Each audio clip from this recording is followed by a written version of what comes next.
había yo silenciado mi micrófono. Les decía que en la parte de las audiencias, el elemento clave está en que se ha determinado que las personas de manera diferenciada tienen también comportamientos diferenciados frente a mensajes completamente diferentes. Entonces, vamos a poner el caso de los niños, como grupo etario, niños, y de los niños, están los niños femenino y masculino, aun cuando en el caso de los niños la diferenciación de comportamiento es un poco menos marcada que ya la juventud. No es lo mismo los intereses de las chicas que los intereses de los chicos. Quizás las chicas estén más interesadas en el tema de la moda, el calzado, las compras, y quizás el caso de los chicos esté más orientado hacia el deporte, hacia ese tipo de fenómenos. Y eso les decía que quienes hacen mercadotecnia, diseñan elementos de mercadotecnia, entonces toman eso en cuenta y lo podemos identificar muy bien en el caso de la teleaudiencia, la audiencia de televisión, donde bueno, los programas van a tener determinado tipo de propaganda diseñada para quienes debieran estar viendo la televisión. Si lo que estamos es en un horario infantil, entonces las propagandas van a ser, bueno, chucherías, juguetes, cosas que llaman justamente la atención de esa audiencia, de ese público. Si estamos en un horario en el cual va a pasar la telenovela, entonces, bueno, que si la línea blanca, que si los maquillajes destinados justamente a esas personas que son los que van a poner atención a ellos. Lo mismo ocurre con la prensa. Hay determinado tipo de prensa que tiene un público, y hay personas que son más dadas a la prensa que llaman amarillista, sensacionalista, que no sé si todavía existe, pero hace poco existía un periódico que se llamaba Crónica Policial. Crónica Policial, bueno, tenía su audiencia, había gente que compraba de manera asidua su periódico para ver entonces los heridos, los muertos, los atracos, todo este tipo de fotografías, bueno, que para otros es desagradable. Teníamos nosotros en el país dos grandes periódicos, bueno, casi que no existe, pero están por allí, que era el Nacional y el Universal. Uno de carácter más progresista, más liberal, por el caso del Nacional en su tiempo, y uno de carácter más conservador, ¿no? Entonces, el periódico estaba, digamos, tiene mensajes en función de quién lo compra o quién lo puede comprar. Uno destinado a personas más conservadoras, otro destinado para personas liberales, y igualmente, bueno, aquellos otros para personas de derecha, para personas de izquierda, para personas de edad. Entonces, las audiencias, genéricamente hablamos del concepto, se refieren a conjuntos humanos que pueden o no estar presentes, pero nos interesa, por supuesto, más, en este caso, los que no están presentes, que es el tema de la radio, la televisión, a hoy día la internet que llega a muchísimos sitios de territorio. Tendríamos que pensar, por ejemplo, TikTok, a quién va dirigido TikTok, ¿no?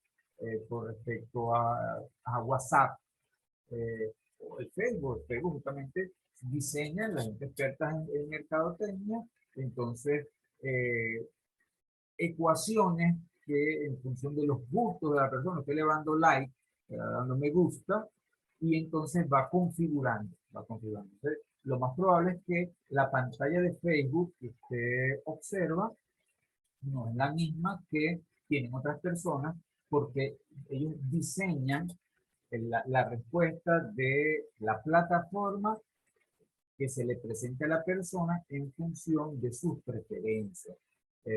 Lo que por allí se meten en las páginas de internet, dice nosotros para darles un mejor servicio manejamos cookies, que son como dice galletas, o sea, son pequeños, entonces elementos de programa que captan los gustos y las preferencias de la persona y entonces te envían mensajes dependiendo de las preferencias que tú muestras. Entonces tú te vas convirtiendo en un público, en una audiencia.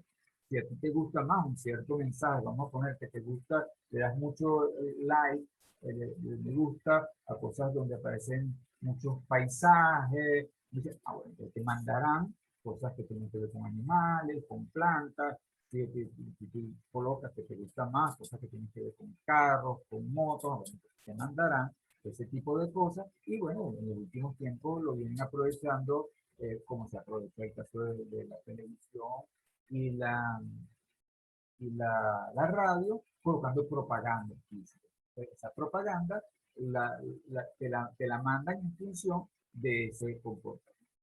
Ahora, fíjense bien, están así, hay un experimento social que fue realizado por la radio, cuando todavía la televisión no se había masificado tanto, en la cual un programa de mucha audiencia, que es el nombre que muchísimas personas lo escuchaban al mismo tiempo, el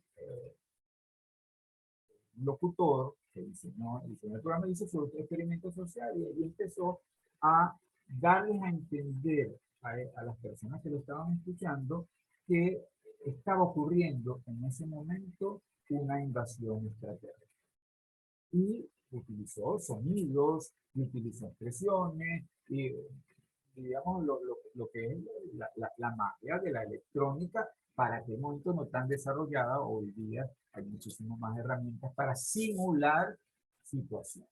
Y bueno, él dio a entender a su audiencia que en ese momento estaba ocurriendo una invasión extraterrestre y el efecto fue que muchísimas personas salieron a la calle despavoridas. Hubo en ciudades, sobre todo en este caso estamos hablando de Estados Unidos de Norteamérica, hubo expresiones masivas de reacciones de terror en las calles frente a lo que estaba este autor manifestando de que se estaba produciendo una invasión extraterrestre. Nosotros hemos tenido, fíjense, el caso del año 2001, donde seguramente ustedes eran o no habían nacido o eran muy pequeños, eh, lo que se conoció como el golpe de Estado que ocurrió en abril de ese año, bueno, tuvo estos ingredientes, de lo que estamos hablando, utilizando la magia de la televisión para dar a entender a las personas que estaba ocurriendo una cosa cuando estaba ocurriendo otra. Y bueno, como en todo experimento, está, digamos, los elementos que están en juego y se le coloca un elemento de manera intencional. En este caso, el elemento que está ocurriendo, había unas multitudes, unas muchedumbres, era una época de muchísima movilización social, estaba muy polarizado, unas masas, estamos hablando de Caracas, en unos sectores de la ciudad y otros en otros sectores de la ciudad, todos congregados, cada uno oyendo su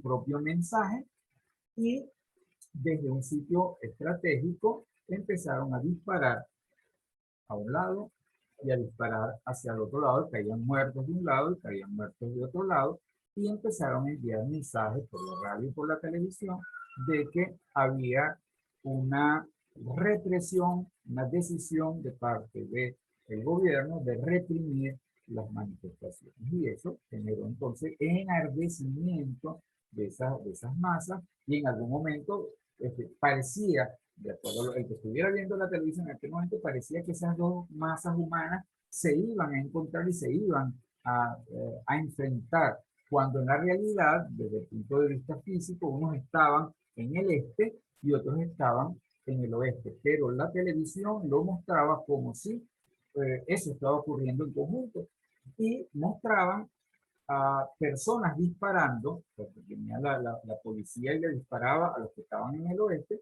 y ahí habían personas que reaccionaban. El sitio se llama Puente Llaguno, desde el Puente Llaguno disparando a la avenida Baral, disparaban, y entonces la magia de la televisión significaba que este disparaba hacia ese lado y mostraban las imágenes de personas cayendo muertas, como cualquier película de cine. Entonces, bueno, la conclusión que sacaba cualquier persona, que esos que estaban disparando, estaban asesinando a la masa, a esa multitud que venía eh, en protesta. Bueno, lo que está ocurriendo era otra cosa, pero la reacción nacional e internacional fue ante una situación fabricada y la consecuencia, bueno, la caída temporal por 2 días del gobierno del presidente Chávez. Eso, bueno, quedó para la historia. Hubo un golpe de Estado y, bueno, pero simplemente fue negado desde el punto de vista formal de que hubo tal golpe de Estado, y bueno, que había sido un vacío de poder, pero para los efectos de nuestra clase, lo que queremos decir es que la noción de audiencia nos lleva a que identificamos que los conjuntos humanos tienden a reaccionar de una manera u otra frente a ciertos mensajes, pero no todos igual, ¿no? No todos igual. Esas son las audiencias ocultas.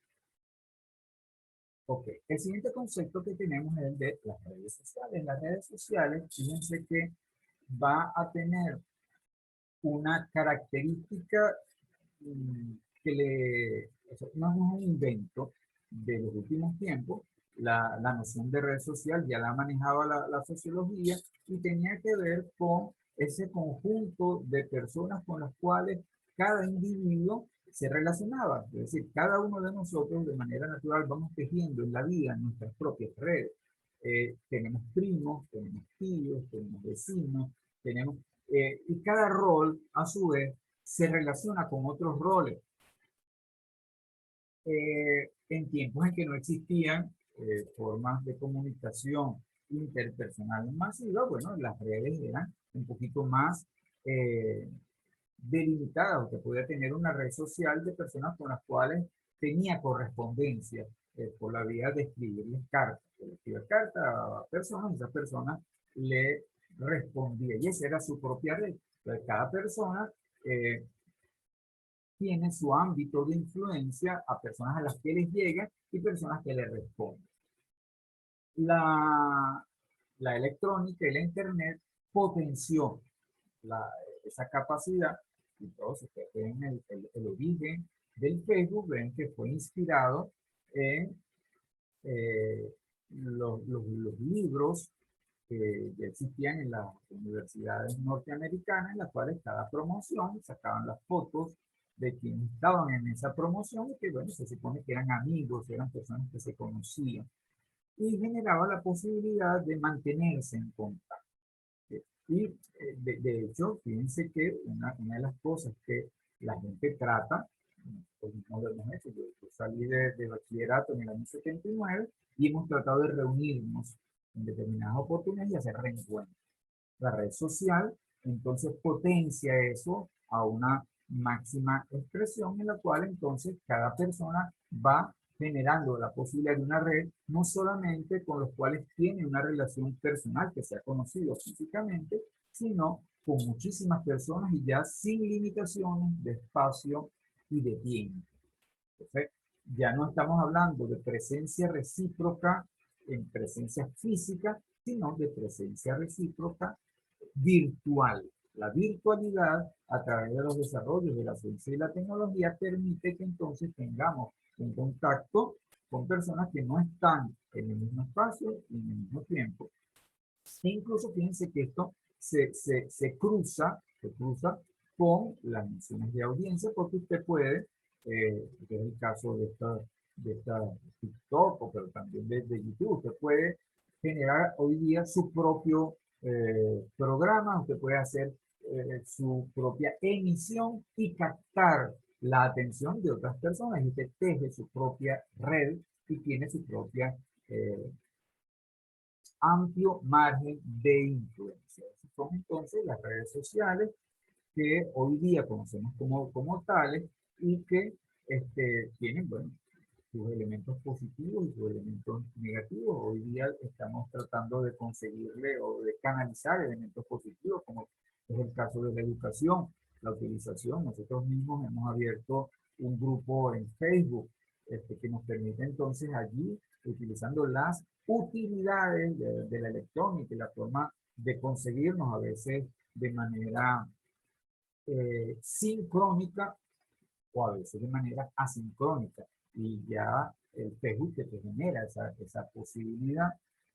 Y con esto de la pandemia, otro invento que son las llamadas masivas, entonces van potenciándose e incluso algunas convirtiéndose también en redes sociales. De tal manera que la red social tiene que ver entonces con la articulación, con el tejido de relaciones de unos individuos respecto a otros y en algunos casos incluso ya entre individuos y elementos de carácter masivo, de lo que llaman genéricamente seguidores. Esos seguidores de un mensaje, de un canal de Facebook, de un canal de YouTube, de un canal de TikTok o de Instagram, se convierten entonces en una audiencia, se convierten en una audiencia y entonces allí se entreteje la noción de audiencia y público con la de redes sociales. Okay. Entonces aquí fíjense que hemos trabajado los colectivos humanos, colectivos que han, con el paso del tiempo, tomando diversas formas. Tenemos entonces el tiempo en el cual era mucho más importante la presencia física, que eso no lo pierden porque hoy día todavía la movilización de personas es muy importante y se vincula con fenómenos de poder, más allá o más acá, lo ocurrido, por ejemplo, en Chile, todas esas grandes movilizaciones terminaron en la conquista de una constituyente que hoy día está en desarrollo, con la posibilidad de un cambio, que se dé un cambio jurídico que refleje el cambio social que ya venía ocurriendo en Chile. Ya las grandes masas, personas en Chile ya no consideraban que debían ser regidos por normas y reglas constitucionales creadas en aquella terrible dictadura de los años 70 y 80, que fue la dictadura de un señor de apellido, una dictadura militar de un señor de apellido Pinochet, y que, digamos, ha venido siendo la regla que ha seguido durante todos estos tiempos. O en el caso de Colombia, donde también la movilización tiende, ahí no han tenido todavía, han tenido conquistas cortas, como por ejemplo que un proyecto de cambio en, en el régimen impositivo que se les iba a imponer a la sociedad, entonces lo pararon, lograron parar eso, lograron parar algunas otras cosas, pero todavía no han logrado cambios significativos. La movilización de la gente sigue vigente y sigue teniendo, dependiendo de las circunstancias políticas, unos efectos u otros efectos. El siguiente concepto, entonces, es el concepto del grupo social. En el grupo social también estamos hablando de un colectivo humano, que va desde un mínimo, ya lo vimos en la segunda unidad, en el caso de la propuesta de Simmel. Simmel dice que ya cuando pasa de más de cuatro personas o más, ya tendría que estar hablando de grupos. Él habla de díada, los tipos de o formas sociales que se dan solamente cuando hay dos personas, tríada cuando se requiere al menos una persona más, es decir, 2 más 1 como mínimo para que se dé esa situación, pero vienen entonces aquellas donde hay más de 3, 4 o 5 y de ahí en adelante.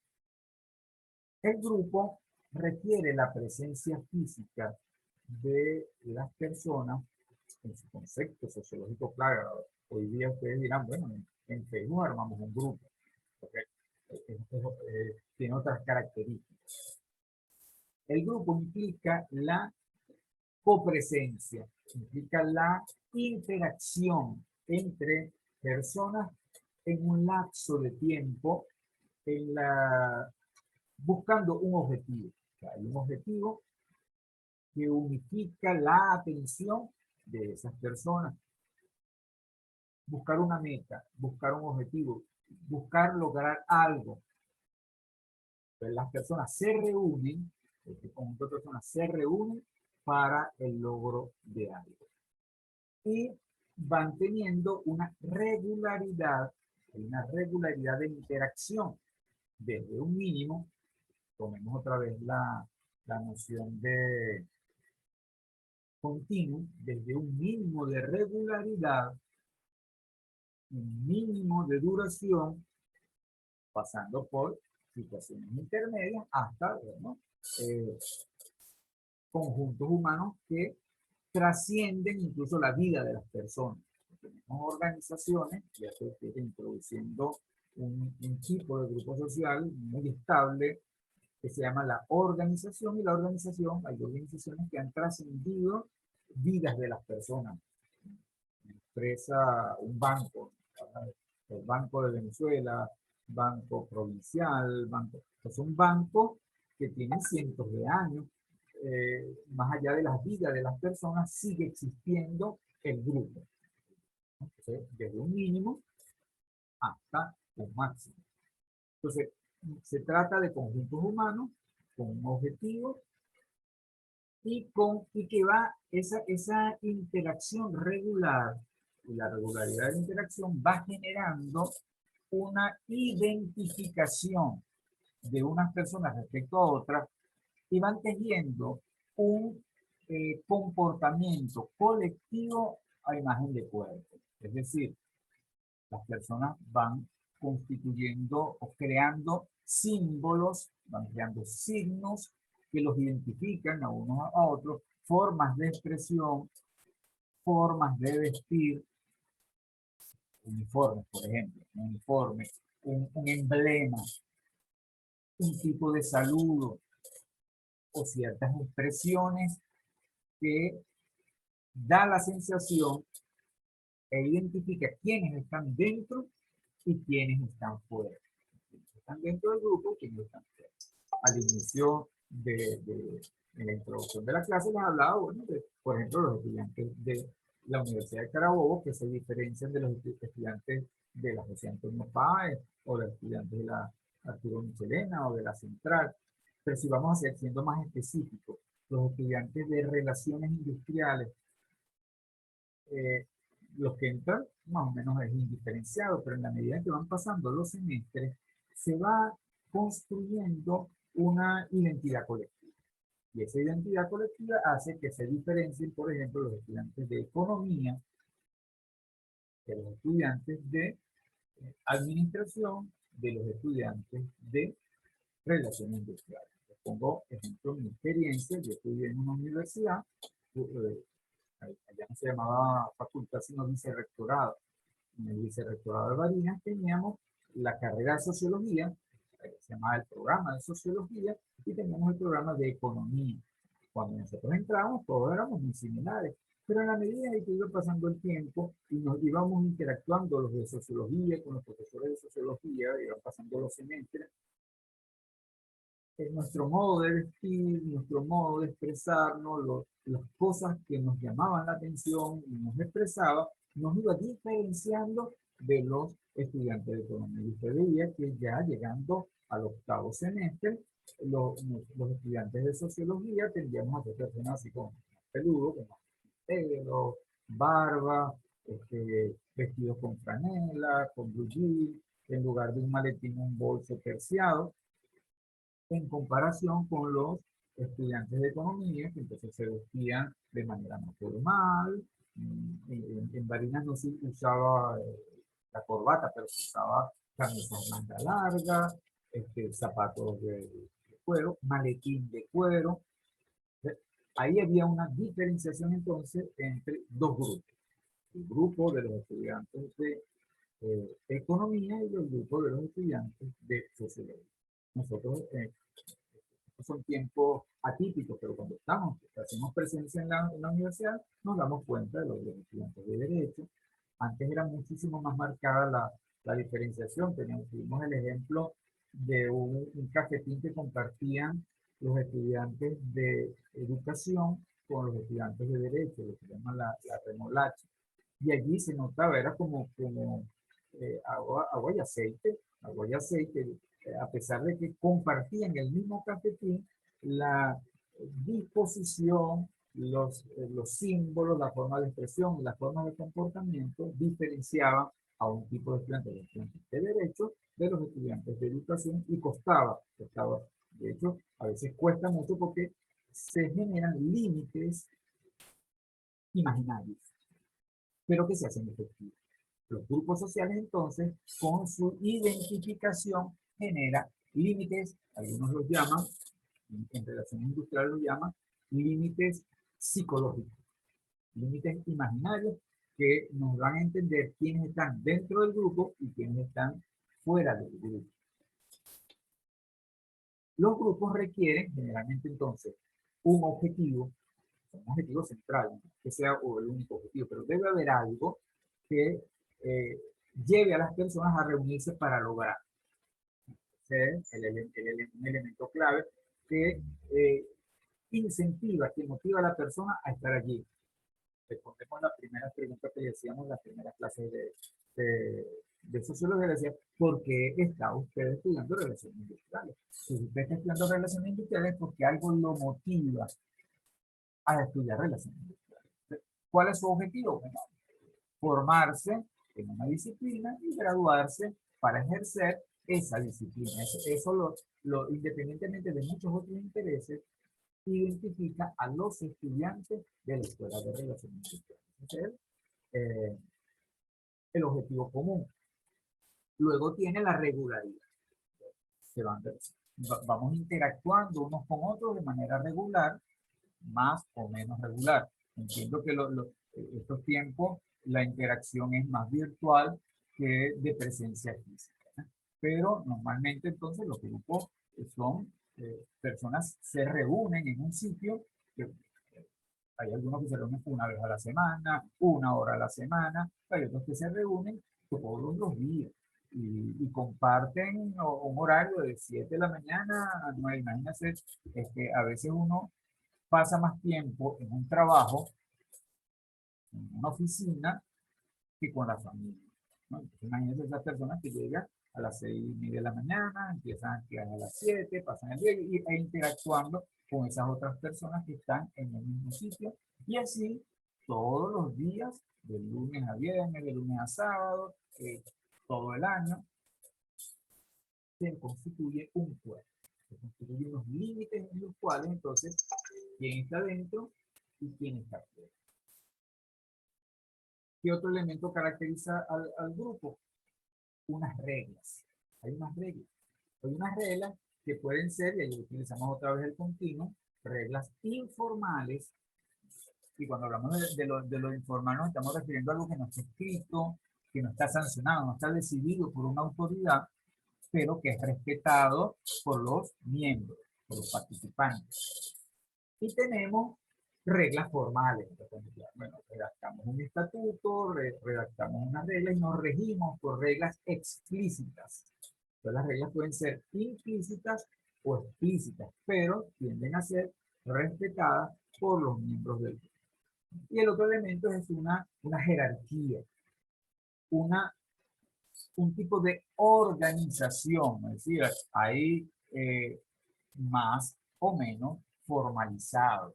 Entonces, bueno, ¿quiénes son los que proponen las ideas? ¿Quiénes son los que incentivan las ideas? ¿Quiénes son los que piensan y planifican? ¿Quiénes son los que ejecutan? Y entonces nos vamos a conseguir con jerarquía, organización, división del trabajo. división de trabajo. Unos hacen unas cosas, otros hacen otras cosas. Pensemos, por ejemplo, algo muy simple. Bueno, vamos a reunirnos los estudiantes de sociología y vamos a celebrar. ¿Qué vamos a hacer? Bueno, vamos a hacer un sancocho. ¿Qué traes tú? Tú traes la olla, tú traes el hervedero o la leña, tú traes el agua, tú traes el agua ardiente y tú traes, bueno, cada quien le corresponde traer las verduras, la carne, y nos reunimos y entonces, bueno, unos van pelando unas cosas, van picando, otros van encendiendo a cada quien le va a tocar realizar unas tareas diferenciadas.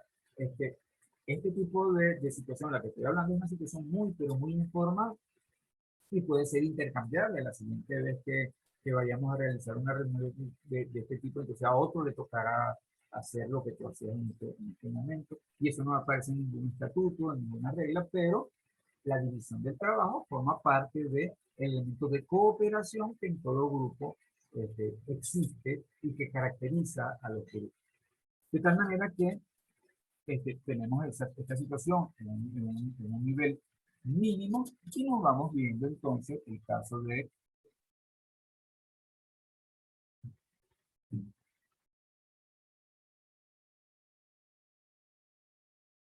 en los casos de, no sé si estamos o no estamos.